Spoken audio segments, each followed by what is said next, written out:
ఎట్లా ఉంది మీ రైతుల పరిస్థితి ఇప్పుడు కాంగ్రెస్ ప్రభుత్వం వచ్చిన తర్వాత? అంటే కాంగ్రెస్ అని కాదు, కాంగ్రెస్ కానీ బీజేపీ కానీ సరే ఇతర పార్టీ ఏదైనా కానీ రైతన్న బతకాలంటే పసుపు మద్దతు కావాలి. ఫస్ట్ ఎర్రజొన్నల విషయంలో కూడా వాస్తవంగా రేటు పరగట్లా. అంటే రైతులు వాస్తవంగా నిరుత్సాహంగా ఉన్నారు. అంటే పసుపు పచ్చ బంగారం పసుపు అప్పట్లో అన్నా వినబడుతుంది. అప్పట్లో పుట్టి పసుపు తీసుకోపోతే ఇలా బంగారం వచ్చేది. పుట్టి అంటే 2 క్వింటాళ్ళు. అవును, ఎస్ 100%. ఇది రియల్. అవును, నువ్వు మా ఆర్మ ప్రాంతం వ్యక్తి కాబట్టి నీకు తెలుసు అది. అవును.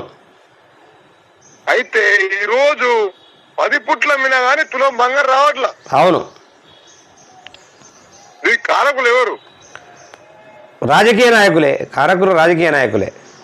నేను అంటే అట్లట్లే అన్న, రాజకీయ నాయకులు వాళ్ళ పబ్బం కోసము పచ్చ కండువా వేసుకున్న నేను వేసుకున్న టైంలో ఎవరికి పచ్చ కండువ లేదు. అవును. ఏది పచ్చ కండువా? అవును.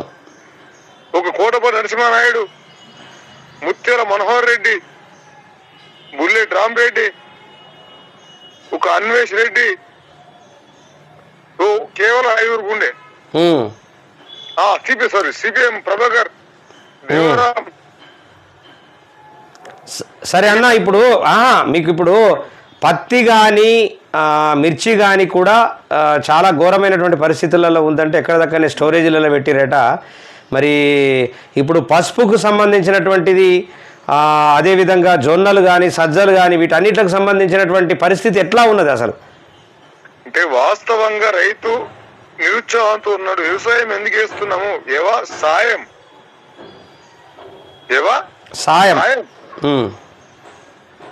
మేము కష్టపడి ఎంతో బాధపడుతున్నాం. కాకపోతే మాకు నిజమైన మేము సాయం చేసుడు తప్ప అక్కడ రైతుకి ఏం లేదు. మరి అంటే రైతు బంధు అవన్నీ రైతు బీమా అవన్నీ వస్తున్నాయి కదా అన్నా. ఇప్పుడు ఎందుకంటే పాత ఎవరిని తప్పట్లేదు. కేసీఆర్ గారు చేసినటువంటి కొంచెము అప్పులు ఎక్కువైనాయి కాబట్టి కొత్త ముఖ్యమంత్రి కొంచెం టైం పడుతుందిలే. ఒప్పుకోవచ్చు, వస్తున్నాయి, అప్పులు వస్తున్నాయి. అంటే ఆయన మెచ్చుకోవట్లేదు, ఎదుకట్లేదు. రియల్ ఏంటంటే రైతు బంధు అనేది ఓకే, దాన్ని బంధుకెడదాం. రైతు బంధు, రైతు బీమాదు, మద్దతు ధర కావాలా. కనీసం 10,000 నుంచి మద్దతు ధర అయితేనే రైతు బతాడు. అవును. పసుపు విషయంలో అవును. ఎందుకంటే 9 పంట అన్న ఒక గర్భము తాల్చిన అంటే వాస్తవానికి 2 పంటలు వస్తేనేమో వేరు ఉంటుండే కానీ ఇప్పుడు ఆల్రెడీ ఒక సంవత్సరం పంట కాబట్టి కాస్త దానికి డబల్ ఉండాల లెక్క ప్రకారం. తల్లి పంట అన్న. అవును, తల్లి పంట.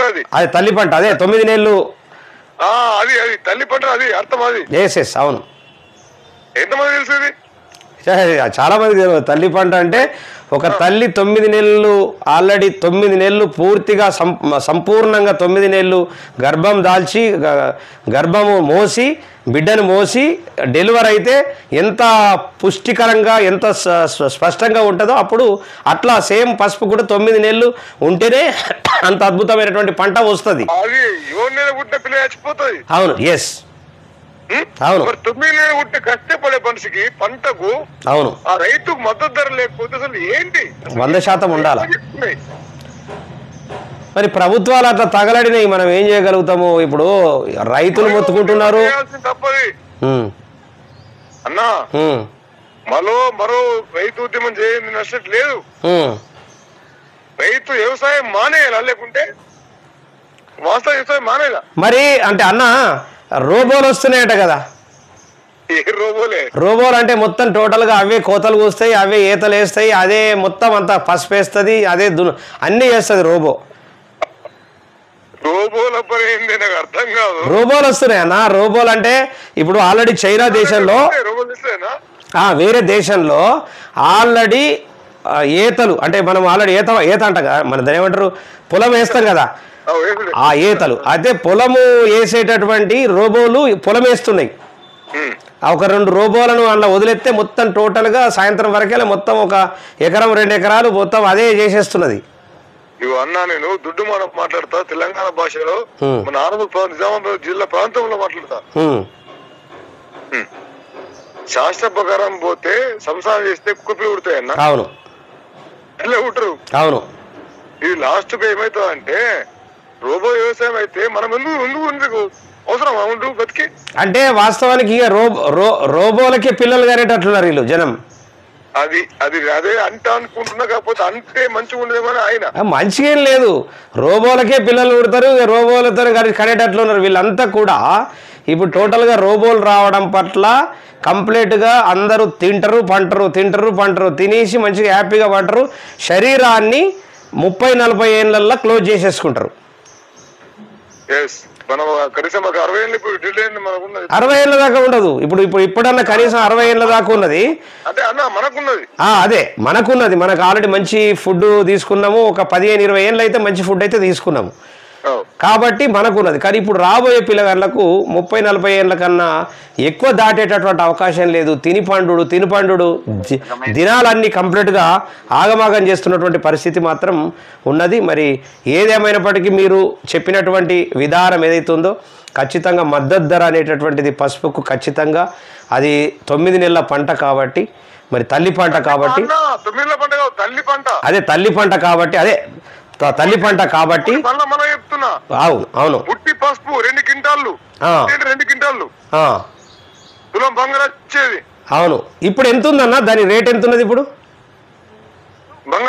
బంగారుది కాదు, మన క్వింటాల్కి ఎట్లా ఉన్నది పసుపు? ఏం అర్థం కావట్లా.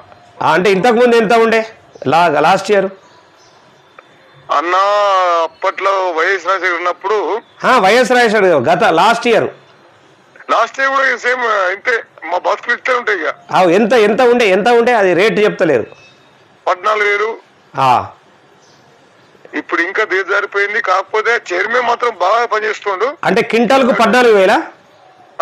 క్వింటాల్కు 14,000 అలా కలిపి వేసుకో. అదే క్వింటాల్కు 14,000 అని అంటే మరి యాక్చువల్లీ మీకు అంటే రైతులకు క్వింటల్కు ఎంత ఇస్తే గిట్టుబాటు అవుతుంది? 17,000 మీదనే ఉండాలా. ఓకే, లేకుంటే ఒక మొత్తం లెక్క చెప్తా అంతా అన్నా. రైతు ఒక పెండలారి పోస్తే అప్పట్లో 4,000 వచ్చేది. అవును, ఇప్పుడు 34,000 రూపాయలు ఒక లారీ. ట్రక్ అదే 2 పోస్తాం మినిమం. మట్టి పైపెచ్చు ఎరువులు అన్ని పెరిగినాయి. రైతు మాత్రం బతుకులు తిరగట్లేదు. అంటే మీరు ప్యూర్ రైతు కాబట్టి నేను ఒక్కటి అడుగుతా ప్రశ్న, దానికి సమాధానం చెప్పండి. ఒక ఎకరము పసుపు వేస్తే మీకు ఎంత పెట్టుబడి అవుతుంది, ఎంత ఖర్చు అవుతుంది? గతంలో 50,000 వచ్చేది. ఈ 5 సంవత్సరాల నుంచి 1,35,000 నుంచి 40,000 దాకా వస్తుంది. అంటే 1.5 లక్ష వస్తున్నది. 1.5 లక్ష వస్తే మరి ఎన్ని క్వింటాలు వెళ్తే ఒక మంచి గట్టిగా పర్ఫెక్ట్ గా ఉన్నది పసుపు అనుకో, మంచిగా ఉన్నా అనుకుంటే 30 క్వింటాల దాకా వెళ్ళొచ్చు. 30 క్వింటాల దాకా వెళ్ళొచ్చు. అదృష్టం పసుపుది. అదే అదే అదే అంటే ఒక్కోసారి ఏదైనా చీడ గీడ ఏదైనా తగులుతే కొంచెం తగ్గుతుంది గట్టిగా. అదే అదే సహకరించాలా. ఇప్పుడు మనము పసుపులో నిలబడితే మనకన్నా హైట్ ఉన్నటువంటి పసుపు ఉంటుంది, మనకు ఛాతి దగ్గరికి వచ్చేటటువంటి పసుపు ఉంటుంది. అది 2 రకాలుగా మనం ఆల్రెడీ గతంలో నేను కూడా నీళ్లు కట్టినా కాబట్టి. అయితే ఏదేమైనప్పటికీ అన్న, అయితే 30 క్వింటల్ అంటే నీకు ఇప్పుడు ఉన్నట్టుది 14,000 రూపాయలు అంటున్నారు కదా. 14 అంటే ఎంత వస్తున్నట్లు? 28. చాలా తక్కువ కదన్న. ఎంత వస్తుంది? నుంచి 10,000 9,000 మనస కొనే వాళ్ళు లేరు. కొన్ని మాట్లాడితే నిజాలు మాట్లాడితే మా కేసులు అయితే అన్న ఇంత మీద. నిజాలు మాట్లాడితే కేసులు అవడం ఏమున్నది? ఆల్రెడీ వాస్తవానికి ప్రభుత్వానికి విషయం చెప్పాలా. దీన్ని ఎవరినైనా తిడుతున్నామా, ఎవరినైనా కొడుతున్నామా? వాస్తవికత చెప్తున్నాం మనం. రియల్ గా మీరు కేసులు అయినాయి అన్న ఇంత ముందు. ఏది చెప్తేనేనా మాట్లాడితేనే కేసులు అయినాయి. నా అర్ధరాత్రి 12 వినిపించుకొని ఒక సిఏ ఆఫీస్ ఎస్పీ ఆఫీస్ అంతా తీసుకెళ్ళారు నన్ను. ఆ, నో మాట దీని గురించి మాట్లాడడానికి కొంచెం దయం జరుపుతలే. ఆ. ఎందుకంటే నాలంటూ భయపడుతున్నా అంటే అర్థం చేసుకోరు. అదే అదే అంటే వాస్తవానికి రైతుల పరిస్థితి అలా ఉందంటావు. అంతే 100% ఎవ్వరే రైతు మాట్లాడలేడు. మరి ఈ మీ అంటే మీ రైతు సంఘంకు సంబంధించినటువంటి రైతు సంఘాన్ని నడుపుతున్నటువంటి నాయకులు ఉంటారు కదా, మరి వాళ్ళు ఎందుకు మాట్లాడలేదు, వాళ్ళు ఎందుకు చెప్పట్లేదు? ఏం లేదు పాపం వి ప్రభాకర్ దేవరాం వీళ్ళంతా యాదవుడు అంతా పనిచేస్తుండే. ఏదే దేవరాం అంటే ఆర్మూర్ దేవరాం, ఆరు దేవము వి ప్రభాకర్, అదే ఏది న్యూ డెమోక్రసీ ప్లస్ మళ్ళా యాదవుడు. సపోజ్ అక్కడక్కడ నేను మాట్లాడుతున్నా, అక్కడ నేను కొంచెం మాట్లాడుతున్నాం కానీ కాకపోతే అది రైతులకు పరిస్థితి బాగా దారుణమేనా, రైతులకు చాలా గోస ఉన్నది ఇది 100%. వాస్తవం. థ్యాంక్ యూ వెరీ మచ్ అన్న. మళ్ళీ నేను మీకు ఫోన్ చేసి మాట్లాడతా మళ్ళీ ఇండివిజువల్గా అనేక విషయాల మీద, రైతుల సమస్యల మీద, రైతుల విషయం మీద చాలా విషయాలు చెప్పడం జరిగింది. మరి చాలా థ్యాంక్ యూ. మరి ఎందుకంటే రైతుల కష్టాలు ఖచ్చితంగా తీరాలని చెప్పేసి నేను కూడా కోరుతా ఉన్నా వీకేఆర్ టీవీ ద్వారా. ధన్యవాదాలన్న. ఇది రైతుల పరిస్థితి, ఇగో ఇట్లా తగలడింది. ఇక దీనికోసం మాట్లాడే దిక్కు దివాన్ లేదు, దీనికోసం మాట్లాడేటటువంటి పరిస్థితులు లేవు. కానీ అన్ని సొల్లు కబుర్లు చెప్పుకుంటా, సొల్లు స్టేట్మెంట్లు ఇచ్చుకుంటా, సొల్లు వ్యవహారం చెప్పుకుంటా మరి మన ఏది హైదరాబాద్లో మంచి సుందరీమణులను తీసుకొస్తున్నాం. ఆ సుందరీమణులకు సంబంధించినటువంటి ప్రోగ్రాము మంచి ఒక నెల రోజులు ఎంజాయ్ చేస్తాం, మంచి ఫుడ్ తింటాం, మంచిగా చూసుకుంటా ఎంజాయ్ చేస్తామని చెప్పేసి సబర్వాలు స్మితా సబర్వాల్ లాంటి వాళ్ళు ఐఏఎస్లు దాపరించారు. అసలు తెలంగాణలో మరి రైతుల సమస్య ఏంది, ప్రజల సమస్య ఏంది, కూలీల సమస్య ఏంది, వీళ్ళ సమస్యలు ఏందనేటటువంటిది పక్కకు పెట్టి ఇవాళ ఇలాంటి దారుణమైనటువంటి కార్యక్రమాలు చేస్తున్నటువంటి ప్రభుత్వాలు ఉన్నాయి. ఇవాళ మరి పసుపు ధర లేక గోసపడుతున్నటువంటి రైతులు ఉన్నారు. ఇవాళ రైతుల పక్షాన ప్రభుత్వాలు ఏమాత్రం పనిచేయట్లేదు అనేటటువంటిది మనం స్పష్టంగా చెప్పొచ్చు. ఎందుకంటే రైతు బంధు, రైతు బీమా వీటన్నిటికన్నా ముఖ్యంగా వాస్తవానికి రైతు పండించినటువంటి పంటకు గిట్టుబాటు ధర అనేటటువంటి చాలా ఇంపార్టెంట్ అని చెప్పేసి మనకు మంచి స్వచ్ఛమైనటువంటి రైతు చాలా విషయాలు చెప్పాడు. మరి చూద్దాం, మరి ప్రభుత్వానికి ఏ రోజన్నా కనికరం వస్తుందా, ఏ రోజన్నా మరి రైతుల మీద ప్రేమ వస్తుందా? రైతులకు అవి అనామాత్రం వేసేసి ఇప్పుడు వాళ్లకు మినిమం 1,50,000 రూపాయలు ఒక ఎకరానికి పెట్టుబడి పెడితే తప్ప అవ్వదు. మరి వీళ్ళు ఇస్తున్నటువంటిది ఎంత క్యాలిక్యులేషన్ చేస్తే మరి వాళ్ళకు మరి ఇది ఇచ్చే కన్నా అది గిట్టుబాటు ధర ఇస్తే అయిపోతుంది కదా, వాళ్ళు హ్యాపీగా ఉంటారు కదా. ఇది అనామాత్రం దాంట్లో వేస్తున్నాం అనేటటువంటి ఒక ఫీలింగ్తో వాళ్ళు మాట్లాడటానికి లేకుండా పోయింది. మరి వీళ్ళు ఆ సమస్యను పరిష్కరించేటటువంటి పరిస్థితి లేకుండా పోయినటువంటి పరిస్థితి, దరిద్రమైనటువంటి పరిస్థితులలో ఇవాళ మరి రైతుల పరిస్థితి దీన పరిస్థితి ఉన్నది. మరి అటువైపు ప్రభుత్వాలు ఆలోచించవలసిందిగా నేను కోరుతా ఉన్నా.